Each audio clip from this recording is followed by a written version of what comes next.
The Raven by Edgar Allan Poe. Read by BARRY NEWELL.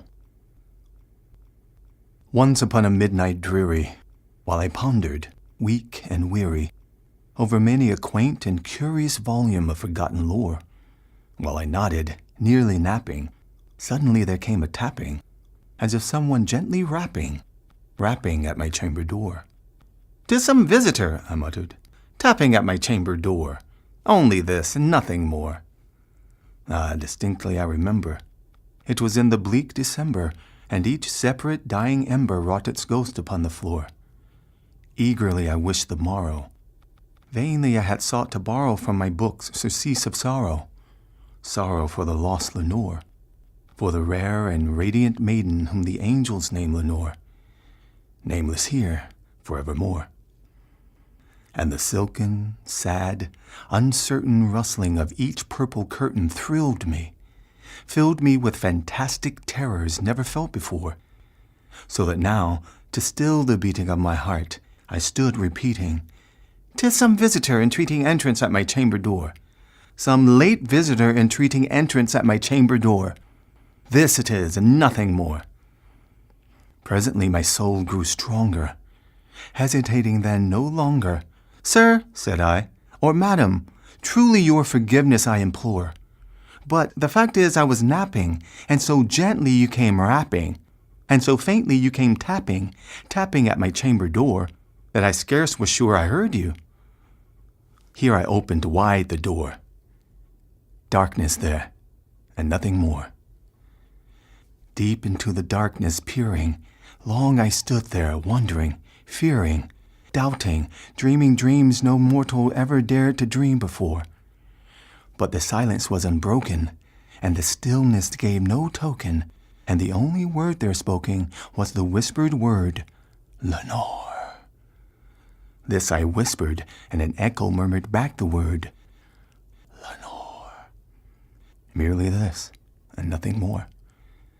Back into the chamber turning, all my soul within me burning, soon again I heard a tapping somewhat louder than before. "Surely," said I, "surely that is something at my window lattice. Let me see then where thereat is, and this mystery explore. Let my heart be still a moment, and this mystery explore. 'Tis the wind, and nothing more." Open here I flung the shutter, when, with many a flirt and flutter, in there stepped a stately raven of the saintly days of yore.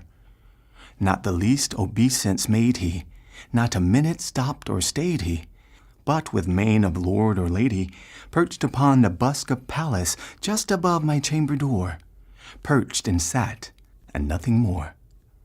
Then this ebony bird beguiling my sad fancy into smiling, by the grave and stern decorum of the countenance it wore.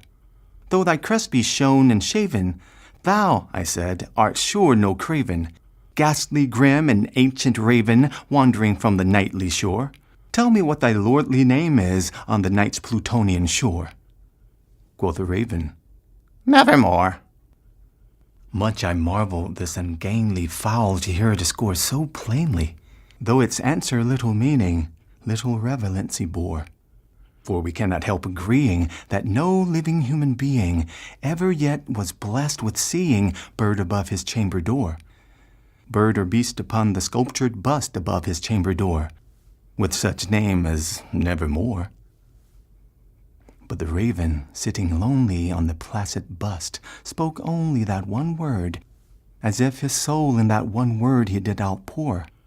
Nothing farther than he uttered, not a feather than he fluttered, till I scarcely more than uttered, "Other friends have flown before. On the morrow he will leave me, as my hopes have flown before." Then the bird said, "Nevermore." Startled at the stillness broken by reply so aptly spoken, "Doubtless," said I, "what it utters is its only stock and store, caught from some unhappy master, whom unmerciful disaster followed fast and followed faster, till his song no burden bore, till the dirges of his hope that melancholy burden bore, of never, nevermore." But the raven, still beguiling all my fancy into smiling, straight I wheeled a cushioned seat in front of bird and bust and door, Then upon the velvet sinking, I betook myself to linking fancy into fancy, thinking what this ominous bird of yore, what this grim, ungainly, ghastly, gaunt, and ominous bird of yore meant in croaking nevermore. This I sat engaged in guessing, but no syllable expressing to the fowl whose fiery eyes now burned into my bosom's core. This and more I sat divining, with my head at ease, reclining on the cushioned velvet lining that the lamplight gloated o'er, but whose velvet violet lining with the lamplight gloated o'er. She shall pass, nevermore. Then methought the air grew denser, perfumed with an unseen censer, swung by seraphim whose footfalls tinkled on the tufted floor. "Wretch," I cried, "thy God hath lent thee, by the angels he hath sent thee, respite, and nepenthe from thy memories of Lenore. Quaff, oh, quaff this kind nepenthe, and forget this lost Lenore." Quoth the raven, "Nevermore." "Prophet," said I, "thing of evil, prophet still, if bird or devil, whether tempter sent, or whether tempest tossed thee here ashore, desolate yet all undaunted, on this desert land enchanted, on this home by horror haunted, tell me truly, I implore, is there balm in Gilead? Tell me, I implore." Quoth the raven, "Nevermore." "Prophet," said I, "thing of evil, prophet still, if bird or devil, by that heaven that bends above us, by that God we both adore, tell this soul with sorrow laden, if within a distant Laden it shall clasp a saintly maiden whom the angels name Lenore. Clasp a rare and radiant maiden whom the angels name Lenore." Quoth the raven, "Nevermore." "Be that word our sign of parting, bird or fiend," I shrieked, upstarting. "Get thee back into the tempest and the night's Plutonian shore. Leave no black plume as a token of that lie thy soul hath spoken. Leave my loneliness unbroken. Quit the bust above my door. Take thy beak from out my heart, and take thy form from off my door." Quoth the raven, "Nevermore." And the raven, never flitting, still is sitting